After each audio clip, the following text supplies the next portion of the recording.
News India 27 नव्या पिढीचं नवं माध्यम। राज्यात महाविकास आघाडीत सरकारमध्ये एकत्र असलेल्या दोन्ही पक्षांमध्ये अशा स्वरूपात नेते कार्यकर्ते यांचे पक्षांतर झाल्यामुळे अनेक नेते संभ्रमात पडले। सकाळी एक नेता कोणत्या पक्षात तर संध्याकाळी कुठल्या पक्षात असतो हे सांगणं आता कठीण झालंय। कार्यकर्त्यांना आता एकच आशेचा किरण, तो म्हणजे महाराष्ट्र नवनिर्माण सेना अध्यक्ष माननीय राजसाहेब ठाकरे यांच्या स्वरूपात दिसत आहे। त्यामुळेच माजी नगरसेवक तथा स्थायी समिती अध्यक्ष सलीम मामा शेख यांच्या मार्गदर्शनाखाली नाशिक शहरातील असंख्य मुस्लिम बांधव यांनी आज मुंबई येथे जाऊन महाराष्ट्र नवनिर्माण सेनेमध्ये पक्षप्रवेश केला।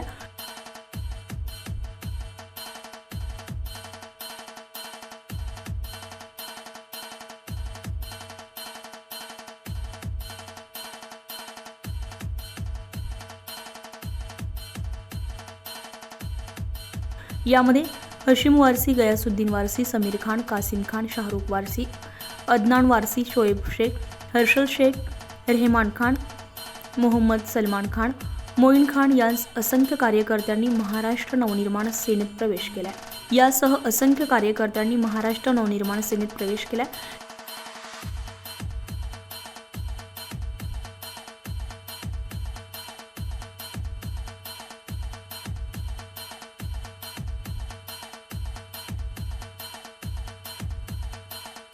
आज महाराष्ट्र नवनिर्माण सेनेचा प्रवेश करायला आम्ही मुंबईला शिवतीर्थावर चाललो आहे आणि सलीम मामांच्या नेतृत्वामध्ये मी प्रवेश करतो आहे आणि महाराष्ट्र नवनिर्माण सेनेचे राष्ट्रीय अध्यक्ष माननीय राजसाहेब ठाकरे यांचा म्हणजे आज महाराष्ट्रात हे घडामोड चालू आहे। जे सकाळी माणूस आमच्यासोबत असतो आणि 8 वाजेच्या नंतर दुसऱ्याचा माणसाबरोबर असतो, त्याच घडामोड बघून आज महाराष्ट्रात महाराष्ट्र नवनिर्माण सेना राजसाहेब ठाकरेचा शिवाय कोणाचा पर्याय नाही आहे। त्याच्यामुळे त्यांचं हे काम बघून आणि त्यांचा त्यांचं हे सगळं बघून मी आज महाराष्ट्र नवनिर्माण सेनेमध्ये प्रवेश करतो आहे। किती लोक आहेत सर? माझी कमीत कमी माझ्या 150 लोक माझ्यासोबत यंग यूथ जे आहे माझ्यासोबत आहे, ते सगळे मुंबईला जाऊन सगळे प्रवेश करणार आहे।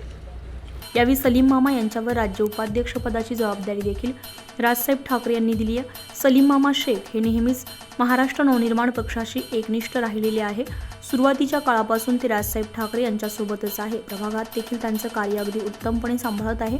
या सर्व पार्श्वभूमीवर महाराष्ट्र नवनिर्माण सेनेच्या वतीने सलीम मामा यांना राज्य उपाध्यक्ष पदाची जबाबदारी देण्यात आली आहे। यावेळी माजी नगरसेवक योगेश शेवरे हे देखील या पक्षप्रवेश प्रसंगी उपस्थित होते। खरं तर नाशिक शहरातील मुस्लिम तरुण शेकडोच्या संख्येने आदरणीय राजसाहेब ठाकरे यांच्यावर विश्वास ठेवून आज नाशिक मुंबईमध्ये प्रवेश करत आहे। जर बघितलं आपण सध्याचं हे गढूळ राजकारण, या सर्व गढूळ राजकारणाला जनता वैतागलेली आहे आणि या मुस्लिम युवकांना आशा आहे का राजसाहेब ठाकरे जे महाराष्ट्रामध्ये काहीतरी नवनिर्माण करतील, म्हणून आज सर्व नाशिक शहरातील बहुतेक भागातील मुस्लिम तरुण आज मनसेमध्ये प्रवेश करत आहे। मनसेची भूमिका ही पहिल्यापासूनच ठरलेली, मनसेची भूमिका पटल्यामुळेच हे सर्व मुस्लिम तरुण मनसेमध्ये प्रवेश करत आहे। म्हणजे राजसाहेब यांच्या म्हणजे पक्षात महाराष्ट्र नवनिर्माण सेनेत प्रवेश करत आहे। खरं तर अनेक ठिकाणी बेरोजगारी आहे, तसेच या युवकांना एक आशा आहे। तसेच आमचे मार्गदर्शक आदरणीय सलीम मामा शेख यांच्या नेतृत्वामध्ये ते सर्वांनी त्यांच्यावर एक भरोसा ठेवून आज महाराष्ट्र नवनिर्माण सेनेमध्ये प्रवेश करत नक्कीच त्यांची आशा पूर्ण होईल असे मी सांगू इच्छितो। माननीय राज ठाकरे साहेबांच्या नेतृत्वाखाली आज नाशिक शहरात आणि सलीम मामांच्या मार्गदर्शनामुळे आज नाशिक शहरातील अनेक युवक, मुस्लिम युवक असतील, इतर युवक असतील, आज मनसेमध्ये प्रवेश करत आहे।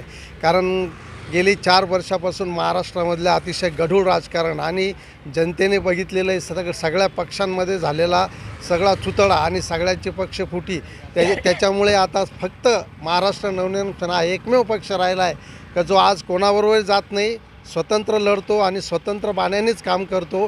आणि साहेबांचं एक वाक्य आहे, महाराष्ट्र माझा आणि मी महाराष्ट्राचा, त्या पद्धतीने या साहेबांच्या विचाराशी सगळ्यांना विचार पटल्यामुळे आज महाराष्ट्र नवनिर्माण सेनेत प्रवेशाचा ओघ सुरू झाला आहे आणि हा ओघ असाच राहणार आहे आणि भविष्यामध्ये राजसाहेबांच्या नेतृत्वाखालीच हा महाराष्ट्र आगेकूच करील अशी तरुणांना विश्वास असल्यामुळेच आज अशा सलीम मामांच्या मार्गानुसार प्रवेश सोहळा होतोय।